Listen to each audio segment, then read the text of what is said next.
Hi friends, welcome to Telugu anthem channel. So ఈరోజు మన discussion topic వచ్చేసి జిఎస్టీ. సో అంటే జిఎస్టీ గురించి ఏం డిస్కస్ చేయడానికి ఉంటుంది అంటే, ప్రజెంట్ వచ్చేసి మన బీజేపీ గవర్నమెంట్ జిఎస్టీ పైన చాలా ప్రోడక్ట్స్ పైన జిఎస్టీ తగ్గించేశారనమాట. సో ఆ జిఎస్టీ స్లాబ్లో కొత్త స్లాబ్స్ ఏ రకంగా ఉన్నాయి, అలాగే ఏమన్నా ఇంకా కొన్ని ప్రోడక్ట్స్ పైన జిఎస్టీ ప్రోడక్ట్స్ ఇంకా ఎక్కువ జిఎస్టీ ట్యాక్సెస్ ఏమైనా పడుతున్నాయా, ఏ ప్రోడక్ట్స్ పైన ఎంతెంత బెనిఫిట్స్ మనకు ఉంటుంది, ఇప్పుడు మొత్తం డిస్కస్ చేసుకుందాం వాటి గురించి. ఆ జిఎస్టీలో ఏ స్లాబ్స్, ఇంతకుముందు ఏ స్లాబ్స్ ఉన్నాయి, ఇప్పుడు ఏ స్లాబ్స్కి వచ్చాయి అన్న దాని గురించి డిస్కస్ చేసుకుందాం. ఒకసారి ప్రీవియస్గా చెక్ చేసుకోకుంటే మనం పాత స్లాబ్లో వచ్చేసి మనకి జిఎస్టీలు 5%, 12%, 18%, అలాగే 28% ఉండేటివి. సో బేసిక్ నీడ్స్ ఖచ్చితంగా నిత్యావసర సరుకులు కొన్ని 5%లో ఉన్నాయి, కొన్ని 12%లో ఉన్నాయి, కొన్ని 18%లో కూడా ఉన్నాయి. సో ఇప్పుడు ఏ ప్రోడక్ట్లు ఎంత తగ్గాయి, అలాగే ఏ ప్రోడక్ట్లు జిఎస్టీ పెరిగింది అనేసి ఒకసారి డిస్కస్ చేసుకుందాం. అందులో ఏమంటే మెయిన్గా మన హౌస్ హోల్డ్ వస్తువులు అనమాట. సో సబ్బులు, అలాగే డైలీ ఐటమ్స్, షాంపూస్, డిటర్జెంట్స్, ఇలాంటి వాటిపైన 18% నుంచి 5% తగ్గింది.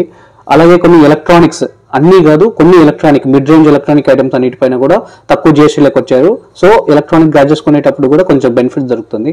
అలాగే కొన్ని లగ్జరీ ఐటమ్స్ ఉంటాయి కదా, కొన్ని లగ్జరీ ఐటమ్స్ అంటే మన ఎగ్జాంపుల్ ఏం చెప్పాలంటే 350cc కంటే అబోవ్ సీసీ ఉన్న బైక్స్ అన్నిటికి కూడా 40% పెరుగుతుంది. సో ఇవన్నీ కూడా మనకు అడిషనల్గా ఎక్స్ట్రా పడుతుంది అనమాట, 40%. సో దీనివల్ల మిడిల్ క్లాస్కి అయితే ఏం ప్రాబ్లం కాదు, ఎందుకంటే మిడిల్ క్లాస్ వాళ్ళు 350cc అబోవ్ బైక్స్ అంటే వాళ్ళు అఫోర్డ్ చేయలేరు అనమాట. సో ఒక రకంగా చెప్పాలనుకుంటే ఇది ఓన్లీ ఫర్ రిచ్ కాబట్టి ఇది పెద్ద మనకి ఎఫెక్ట్ అయితే, మిడిల్ క్లాస్ అయితే పెద్ద ఎఫెక్ట్ పడదు. అలాగే బిస్కెట్స్ అండ్ స్నాక్స్ వీటివి కూడా 18% నుంచి 5%కి. అలాగే కొన్ని ఇందాక డిస్కస్ చేసినట్టు కొన్ని గ్యాడ్జెట్స్ అనమాట, మిడిల్ రేంజ్ గ్యాడ్జెట్స్ అన్ని కూడా 18%లో ఉన్న వాటిని, కొన్ని ప్రోడక్ట్స్ అయితే 12%లో ఉన్నాయి, కొన్ని ప్రోడక్ట్స్ అయితే 5%లో కూడా ఉన్నాయి. సో ఇదైతే మిడిల్ రేంజ్ అనుకోండి, మన బెనిఫిట్స్లో ప్రకారం కంపేర్ చేసుకుంటే ఇది మిడిల్ అనుకోవచ్చు. క్లాత్లు అంటే బట్టల విషయాల్లో కూడా 1000లో సాధారణ బట్టలు అన్నీ కూడా 12% నుంచి 5%కి వచ్చాయి. ఇంకా బెటర్ అంటే ఇంకా మనకు మంచి యూస్ఫుల్ కనిపించేది ఏంటి అంటే ఏసీలు, ఫ్రిడ్జ్లు, ఈ కొన్ని లగ్జరీ ఐటమ్స్ వీటిని కూడా 28% స్లాబ్లో నుంచి 18% స్లాబ్లోకి వచ్చారు. సో ఇక్కడైతే చాలా బెనిఫిట్స్ ఉంటాయి అన్నమాట.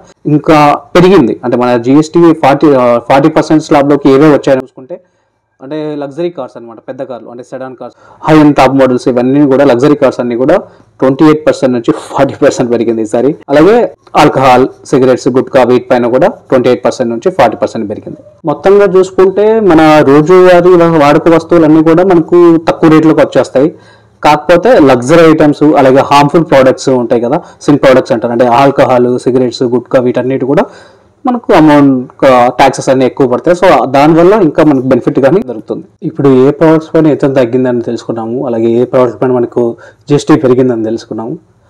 దీనివల్ల మన ఇండియన్ గవర్నమెంట్కి ఎలాంటి ఎఫెక్ట్ ఉంటుందో ఒకసారి డిస్కస్ చేసుకుంటే, లాస్ట్ ఫైనాన్షియల్ ఇయర్ చెక్ చేసుకుంటే ఓన్లీ మన ఇండియన్ ఎకానమీ జిఎస్టీ పైన ఆల్మోస్ట్ 22 లక్షల కోట్ల కలెక్షన్స్ వచ్చాయన్నమాట లాస్ట్ ఫైనాన్షియల్ ఇయర్వి.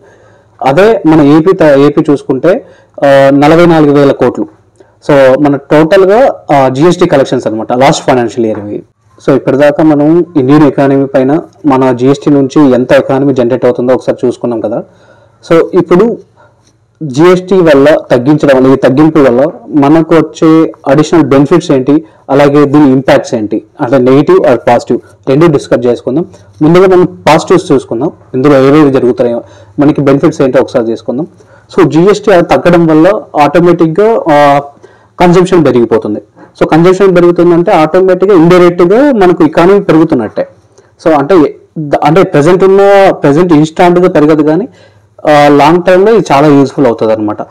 ఎలా అంటే ఆల్మోస్ట్ ప్రైస్ తగ్గిందంటే ఆటోమేటిక్గా కన్జంప్షన్ కూడా పెరుగుతుంది. సో ఇదొక ప్లస్ పాయింట్ ఉంటుంది. ఇంకొకటి ఏమంటే ఇంతకుముందు జిఎస్టీలో లాగా 5%, 12%, 18, 25 అని 4-5 స్లాబ్స్ ఉండేటివి అనమాట. సో ఇప్పుడు ఏమవుతుంది, ఓన్లీ 5% అండ్ 18%, ఇంకొకటి 40%. సో ఓన్లీ 3 స్లాబ్స్లో ఉండడం వల్ల సో జిఎస్టీ అని క్లియర్గా ఉంటుంది, మనకు క్లియర్గా అర్థమైపోతుంది ఏది ఎంతలో ఉంది, ఏది ఎట్లా ఉంది అనేసి. సో అలాగే జిఎస్టీ కలెక్షన్స్లో లీకేజ్ ఉండవు. అంటే ఇప్పుడు చాలా చోట్ల ఏం జరుగుతుందంటే కొన్ని మ్యానిపులేషన్స్ అవి జరుగుతున్నారు, ఎందుకంటే ట్యాక్స్ ఎక్కువ ఉండటం వల్ల. సో ఆల్మోస్ట్ గవర్నమెంట్ ట్యాక్స్ తగ్గించడం వల్ల లీకేజ్ అనేది చాలా తక్కువ అయిపోతుంది. ఇంకొక పాయింట్ చూసుకోగలిగితే, సో ఇది లాంగ్ టర్మ్ లో కన్జంప్షన్ అనేది చాలా ఎక్కువ అవుతుంది. అంటే ఇది షార్ట్ టర్మ్ కోసం ఆలోచించుకుంటే దీని ఎఫెక్ట్ నెగిటివ్ గానే ఉంటుంది, కానీ లాంగ్ టర్మ్ లో ఆలోచించుకుంటే మాత్రం ఇండైరెక్ట్ గా ట్యాక్స్ కలెక్షన్స్ కూడా చాలా పెరుగుతాయి. సో ఇది ఒక ప్లస్ పాయింట్ అనమాట. అలాగే దీంట్లో ఉన్న ఛాలెంజెస్ ఏవేవి మనం ఫేస్ చేయాల్సి వస్తుంది ఇండియా అంటే ఎస్పెషల్లీ ఇండియన్ గవర్నమెంట్. మెయిన్గా వచ్చేసి ఇన్స్టంట్ ప్రాఫిట్స్ అనేది చాలా లాస్ అవుతుంది. అంటే తక్షణ ఆదాయం అనేది చాలా తగ్గిపోతుంది. ఆల్మోస్ట్ స్టేట్ సెంట్రల్ కలిపి అప్రాక్సిమేట్గా 50,000 నుంచి 1,00,000 కోట్ల వరకు తగ్గిపోతుంది అనమాట. ఇది ఒక మేజర్ ప్రభుత్వానికి పెద్ద ఎఫెక్టే అవ్వచ్చు. ఇంకొకటి ఏమంటే ఆదాయం తగ్గుతుంది కాబట్టి సో అప్పు చేయాల్సి రావచ్చు. సో ఫైనాన్షియల్ ప్రెజర్ అనేది గవర్నమెంట్ పైన పడుతుంది. ఇది రెండో పాయింట్. ఇంకో పాయింట్ ఏంటి అంటే లగ్జరీ ఐటమ్స్ వల్ల చాలా ఎక్కువ 40% ట్యాక్స్ పెరిగింది. సో దానివల్ల ఏమవుతుంది అంటే బ్లాక్ మార్కెట్ స్మగ్లింగ్ ఇలాంటివి పెరిగే ఛాన్సెస్ ఉంటాయి. సో ఇవి మేజర్గా వచ్చే మన ప్రాబ్లమ్స్ అనమాట. టోటల్గా ఇప్పుడు నా ఒపీనియన్ చెప్తున్నా వీటిపైన. ఇప్పటికిప్పుడు అంటే ఫస్ట్ కొత్త స్లాబ్స్ వచ్చిన తర్వాత 1-2 సంవత్సరాలు ప్రభుత్వానికి ఆదాయ లోటు ఉంటుంది. సో ఫైనాన్షియల్ ప్రైజెస్ అని పెరుగుతుంది. సో రెండవది 3 to 5 years తర్వాత ఆటోమేటిక్గా కన్జంప్షన్ పెరిగి ఆర్థిక అభివృద్ధి ఖచ్చితంగా జరుగుతుంది. సో ఇది బెనిఫిట్గానే ఉంటుంది. ఆఫ్టర్ 5 years తర్వాత ఇట్ విల్ డెఫినెట్లీ సెటిల్ అయిపోతుంది, మార్కెట్ అనేది పూర్తిగా సెటిల్ అయిపోతుంది. సో అప్పుడు జిఎస్టీ స్లాబ్స్ వల్ల గవర్నమెంట్ ఖజానా అయితే పెద్దగా ఎఫెక్ట్ పడదు. 5 years తర్వాత ఫస్ట్ 1 to 3 years వరకు కొద్దిగా టఫ్ సిచ్యువేషన్ నడచవచ్చు, ప్రెజర్ ఎక్కువ ఉండొచ్చు గవర్నమెంట్ పైన. సో ఫైనాన్షియల్ బర్డెన్ ఎక్కువ ఉండొచ్చు. ఆ తర్వాత నుంచి అయితే ఇది చాలా బెస్ట్ మూవ్ అని చెప్పొచ్చు. ఎందుకంటే తర్వాత మన మిడిల్ క్లాస్ వాళ్ళు కానీ అలాగే డైలీ లేబర్స్ వీళ్ళందరికీ కూడా చాలా బెనిఫిట్స్ అంటే వస్తున్నాయి. మళ్ళీ నెలవారీ ఖర్చులు కూడా చాలా తగ్గుతాయి. ఆల్మోస్ట్ ఒక 10% దాకా 10 to 12% మధ్యలో బెనిఫిట్స్ ఉంటాయి రెగ్యులర్గా. చాలా ఊరటనిస్తుంది మిడిల్ క్లాస్ వాళ్ళందరికీ. మన ఇండియన్ గవర్నమెంట్ తీసుకున్న ద బెస్ట్ మూవ్ అని కూడా చెప్పుకోవచ్చు. ఎందుకంటే ఇది లాంగ్ టర్మ్ లో చాలా అంటే చాలా బెనిఫిట్స్ తీసుకొస్తాయి. ఇది ఫ్రెండ్స్ ఈరోజు వీడియో.